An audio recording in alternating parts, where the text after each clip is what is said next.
যে আমার পৌঁছানো এবং অনুষ্ঠানের আগে, সেজন্য আমি সাধারণত কারোর সাথে খুব একটা কথা বলি না। আমি নিজের মনে মগ্ন থাকি যে এবার কিন্তু আমার দর্শকের সঙ্গে কথা বলার কাজ। আগে যখন যে সমস্ত সিনিয়ররা আবৃত্তি করতেন, তাদের কবিতার মধ্যে একটা সুর ছিল। আমি সবার কবিতা, তখন আমরা ক্যাসেটে শুনতাম, সবার কবিতা আমি শুনেছি।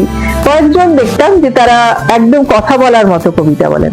আমি ছন্দটাকে মেনে সেই কবিতাকে কথা বলার মতো করার চেষ্টা করি যে স্ট্যান্ডার্ডে আমি আছি তার থেকে ওপরে উঠবো।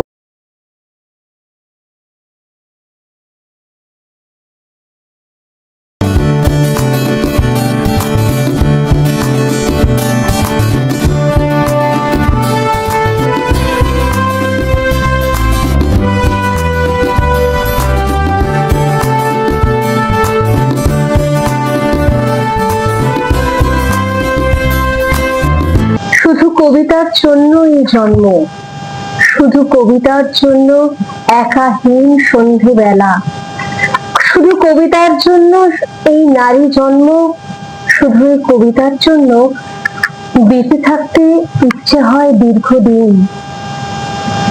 নমস্কার, আমি দেবশ্রী, আমাদের চ্যানেলে আপনাদের স্বাগত। আজকে নিয়েছি এমন বিশিষ্ট অতিথিকে, তার জন্যই বোধহয় এই কবিতার লাইনগুলোই যায়। বুঝতে পেরেছি, আপনারাও ধরতে পেরে গেছেন। আমার সাথে আছে একজন বাচিক শিল্পী। বেশি সময় নেব না, আমার আজকের অতিথির সাথে আলাপ করিয়ে দেব আন্তর্জাতিক খ্যাতি সম্পন্না বাচিক শিল্পী ঈশিতা দাস অধিকারী। আজ আমাদের সাথে গল্প করবেন। নমস্কার দিদি, তোমাকে চ্যানেলে স্বাগত। এত ব্যস্ততার ভেতরে আমাদের এই চ্যানেলে সময় দেওয়ার জন্য অনেক ধন্যবাদ, অনেক কৃতজ্ঞতা। কেমন আছো বলো? বেশ ভালো। তুমি কবিতা নিয়ে তো তুমি চলতে চাইছো, কবিতা নিয়ে অনেক গল্প করব। এছাড়াও আমি জানি তুমি অনেক শিল্পকর্মের সাথে যুক্ত ছিলে, বিশেষত নাচ, এবং তোমার পড়াশোনার দিক থেকেও আমি জানি তুমি একজন স্কলার ছাত্রী, WBCS করেছো।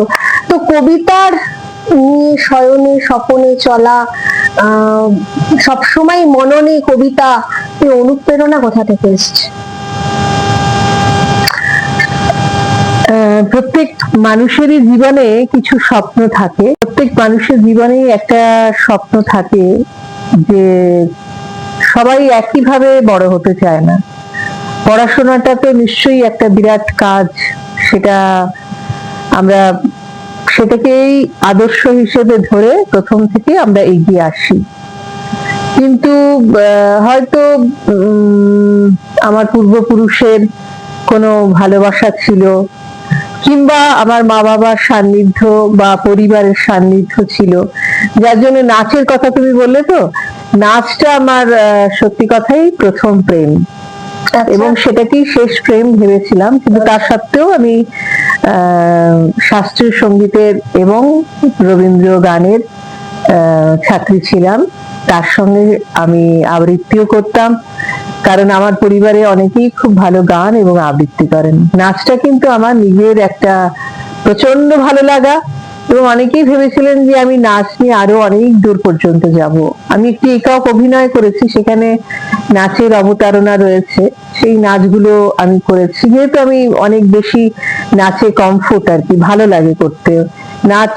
কোনো মিউজিক এলে আজ পর্যন্ত আমার মনটা মনে হয় যে এই জায়গাটা, এই ফিগারটা দিলে ভালো হয়, এই জায়গায় চলে আসছে ভালো হয়। কিন্তু দুটো ভালোবাসা তো একসাথে থাকতে পারে না, একটাকেই বেছে নিতে হয়, তাই আবৃত্তিকেই বেছে নিয়েছি। কিন্তু পড়াশোনাটাও আমি একদম যে বন্ধ রেখেছি তা নয়। আমি আকাশবাণীতে রয়েছি, যেখানে পরীক্ষা দিয়ে আমাদেরকে পাশ করতে হয়। আমি WBCS এ চান্স পেয়েছিলাম, আর তার সঙ্গে ফিজিক্সে এমএসসি করেছি, MBA করেছি পার্সোনাল ম্যানেজমেন্টে। কিন্তু তার সঙ্গে সঙ্গে আমি ভেবেছিলাম যে আমি একটু অন্যরকম কিছু করব, অন্যভাবে জীবনে উপস্থাপন করব। তাতে আমাকে অনেক কিছুই শুনতে হয়েছে অনেকের কাছে, যে ঠিক ট্র্যাকে তো আমি ঢুকছি না, একটু আলাদা কিছু হলেই সবসময় সাথে আছে সমালোচনার ঝড় ওঠে। তখন আমি যেহেতু কবিতা ভালো বলি, আবৃত্তি ভালো করি সেই হিসেবে, এবং লেখালেখির হাতও ভালো, পরীক্ষা দিলাম, প্রায় অনেক মানুষ পরীক্ষা দিলেন, শুধু একবার নয়। আমি সমস্ত মানে রেডিওর সমস্ত চ্যানেলে আমাদের লিখিত, মৌখিক এবং তারপরে একটা সাক্ষাৎকার ভিত্তিক মানে নির্বাচন থাকে, সবগুলোতে পাশ করে এবং প্রতি বছর 5 বছর পর পর আমাদের এই পরীক্ষাটা হয় যে তোমার গলা ঠিক আছে তো, কারণ আর কিছু স্কিল কমে যেতে পারে, নাও যেতে পারে, কিন্তু গলাটা তো সবার সমান থাকে না, এই ছোট করে বলা আর কি।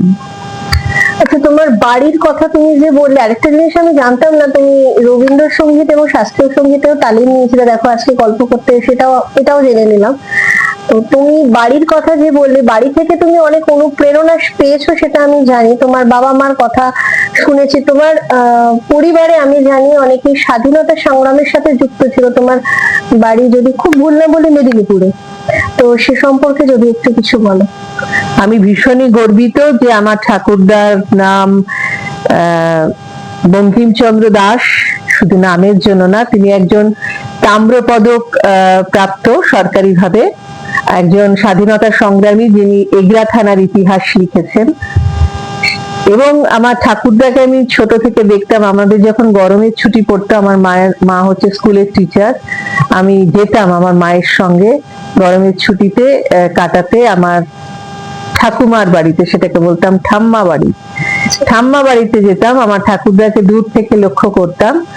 তিনি বই পড়তেন, তার বই লেখা পড়েছি, তখন কতটা বুঝেছি জানি না, কিন্তু এই যে বাড়ির একটা পরিবেশ, বাবার কাছে গল্প শোনা, যে ইংরেজরা যখন আক্রমণ করতেন আর কি, বাড়ি সমস্ত ধ্বংস করে সমস্ত শস্য পুড়িয়ে দিয়ে যেতেন, তখন আমার বাবা, পিসি এবং জেঠু সকলেই কিন্তু এই ঠাকুমা শুদ্ধ ওই ধানের খেতে লুকিয়ে থাকতেন ঠাকুরদা সহ। এরকম অনেকবার হয়েছে, তাদের বাড়ি ভেঙে দেওয়া হয়েছে, ধানের ক্ষেত পুড়িয়ে দেওয়া হয়েছে, ওই পোড়া ভাতই তারা খেয়েছেন। দিয়ে আমার বাবা একজন WBCS অফিসার হয়েছেন, আর বাড়ির সকলেই এত সুন্দরভাবে তারা নিজেদেরকে তৈরি করেছেন। আর মায়ের দিকে আমি দেখেছি আমার দাদু উকিল,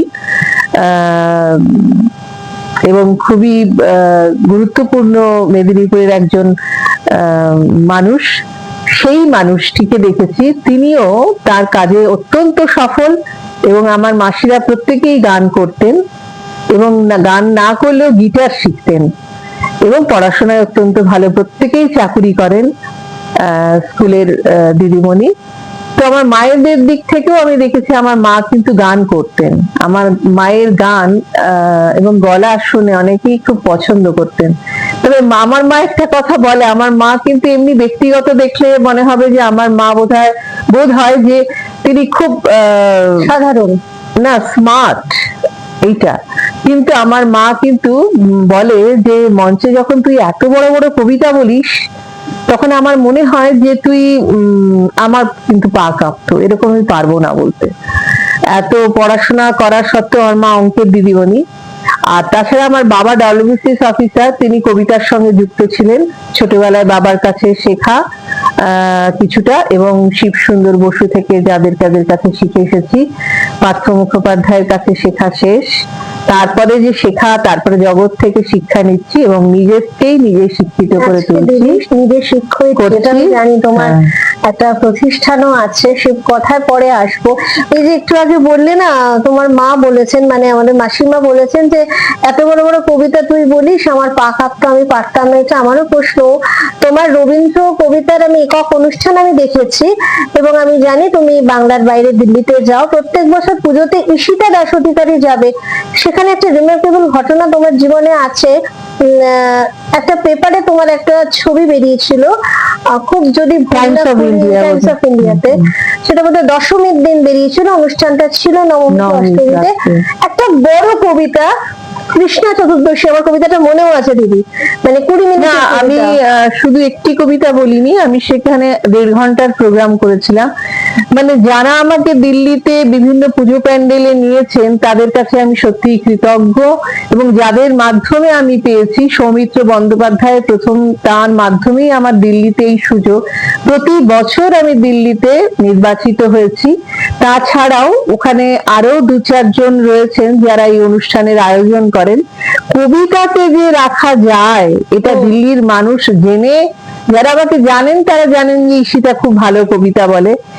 ইমপ্রেশিও অফ ইন্ডিয়া তাদের যে অনুষ্ঠান আমি প্রথম সুযোগ পেয়েছিলাম, এবং তারা আমার জন্য বহু অনুষ্ঠান করেছেন ইন্ডিয়া হ্যাবিটেট সেন্টারে, শুধু আমার একক, মানে সেদিন একটি হয়তো প্রোগ্রাম আছে, সেটি হচ্ছে আমার একক অনুষ্ঠান যাকে বলে। এবং সেদিন আরেকটি হচ্ছে ইমপ্রেশরিও ইন্ডিয়ার একটি অনুষ্ঠান ছিল ইন্ডিয়া ইন্টারন্যাশনাল সেন্টারে। আমি কিন্তু ভীষণ প্রথম থেকে যতটুকু এইটুকু যদি সুযোগ পাই, আমি আরেকজনকে কখনো কখনো সেইখানে চেষ্টা করি যে আমারই আমাকে যারা সুযোগ দিয়েছেন, আমার তো সত্যি কথা মা বাবা পড়াশোনার মানুষ, তারা তাদের ব্যক্তিগত কাজে, তাদের সামাজিক কাজে, তাদের মানে চাকরিজীবী, তাদের কাজে যতটা ব্যস্ত, আমি চেয়েছি যে আমার যারা রক্তের সম্পর্ক নয় কিন্তু তারা আমাকে ভালোবাসেন, তাদেরকেও আমি দিল্লিতে নিয়ে গিয়েছি যতটুকু সুযোগ পেয়েছি। আমি তো আর অর্গানাইজার নই, আমি একজন শিল্পী। আমি কিন্তু সবসময় চেয়েছি যে আমার জায়গাটা তো মানে ঠিক হয়ে গেল, সেটেলড। এবার আমি অনেক শিল্পীকে নিয়ে গিয়েছি, একজন রবীন্দ্রসঙ্গীত শিল্পীকে নিয়ে গিয়েছিলাম, তিনি রবীন্দ্র গান গেয়েছিলেন এবং আমি সঙ্গে রবীন্দ্র কবিতা। এরকম অনেক অনুষ্ঠান হয়েছে যেখানে আমি নিজেকে স্যাক্রিফাইস করা বলে আর কি। আমারই একক অনুষ্ঠান তারা শুনতে চেয়েছিলেন, কিন্তু আমি তাকে অনুষ্ঠান তো ঘন্টার পর ঘন্টা চলে, যেটা একটা প্রশ্ন সবারই থাকে, এত বড় বড় কবিতা, একটা 20 মিনিটের কবিতাকে তুমি প্রেজেন্ট করছো, তো তোমার প্রথম কবিতা পেলে আত্মস্থ করার ব্যাকরণ কি, মানে মনে রাখবো, বলবো, ব্যাকরণটা কি? আমার ছোটবেলা থেকে আমি একটু অন্যরকম, তো তোমায় বললামই যে আমি কখনো যে পথ ধরে হাঁটলে লক্ষ্যকে একদম পাওয়া যেতেই পারে, মোটামুটি 90% স্থির থাকে, সেই পথ ধরে আমি হাঁটিনি। আমার লক্ষ্যটা একটু অন্যদিকে ছিল এবং আমার পথটাও আলাদা। সে পথে গিয়ে পৌঁছলে আমি লক্ষ্যতে পৌঁছতেও পারি, নাও পৌঁছতে পারি, কিন্তু আমি পৌঁছতে পেরেছি এটা গভীর অনুশীলনের মধ্যে দিয়েই। কারণ যেহেতু আমার মনে হয় যে মোটামুটি তো আমি লেখাপড়ায় ভালো ছিলাম, তাই মুখস্থ করতে আমার অসুবিধে হয়নি কোনো কবিতা। আর শুধুমাত্র উগরে দেওয়াটাই আমার কাজ না, আমি প্রচুর সাহিত্য পড়েছি, যদিও আমি ফিজিক্সের মেয়ে, প্রচুর সাহিত্য পড়েছি। আর প্রচুর পড়তে পড়তে পড়তে পড়তে নিজের একটা বোধ তৈরি হয়েছে, সেই বোধের মাধ্যমেই কিন্তু আমি কবিতাকে আত্মস্থ করে ফেলেছি। এবং আমার পরিবার, আমার বিয়ের পরে আমার পরিবার আমাকে যথেষ্ট সাহায্য করেছে এবং আমার সন্তানও আমাকে সাহায্য করেছে আমার পড়া দেখে। মানে আমার এই সারাক্ষণ বই খোঁজা, কবিতা খোঁজা, তারপরে নিজের লেখালেখি দেখে সেও কিন্তু, আমি যদি সোফায় বসে করেছি, সে অন্য ঘরে বসে পড়েছে। মানে এটা জীবনের একটা বড় পাওনা। এই জন্যই সে পড়েছে যে মা রাত এত এগিয়ে যাচ্ছে, মা শেষ করছে না। এবং আমি আমার ছেলে যখন এইটুকু বাচ্চা আর কি, লোকের হাতে রেখে গেছি, কিন্তু আমি ফিরে এসে আমার ছেলেকে কিন্তু আমি পড়াতে নিয়ে বসতাম, কখনো কখনো রাত 11টাও বেরিয়ে যেত, কিন্তু আমি একটুখানি তাকে টাচে রাখতাম পড়াশোনার মধ্যে। সে বুঝুক যে মা ব্যস্ত থাকলেও কিন্তু আমার দিকে মায়ের তীক্ষ্ণ নজর রয়েছে। আচ্ছা, কবিতার সাথে নাটকে আমরা সবাই জানি একটা সূক্ষ্ম পার্থক্য আছে, সেই পার্থক্যটা তুমি ব্যাখ্যা করে বলবে? আমি সেটা অবশ্যই সিনিয়রদের কাছ থেকে, সিনিয়রদের সঙ্গে আমি প্রচুর অনুষ্ঠান করেছি। তোমার কবিতায় কি করে করো? যেমন ধরো একটা কবিতায়, হ্যাঁ বলছি, আমি সিনিয়রদের সঙ্গে যখন কথা বলেছি, আমি সব সময় যে যাদের কাছে আমি কবিতা শিখিনি সেই অর্থে আর কি, কিন্তু তাদের কথা আমি শুনতাম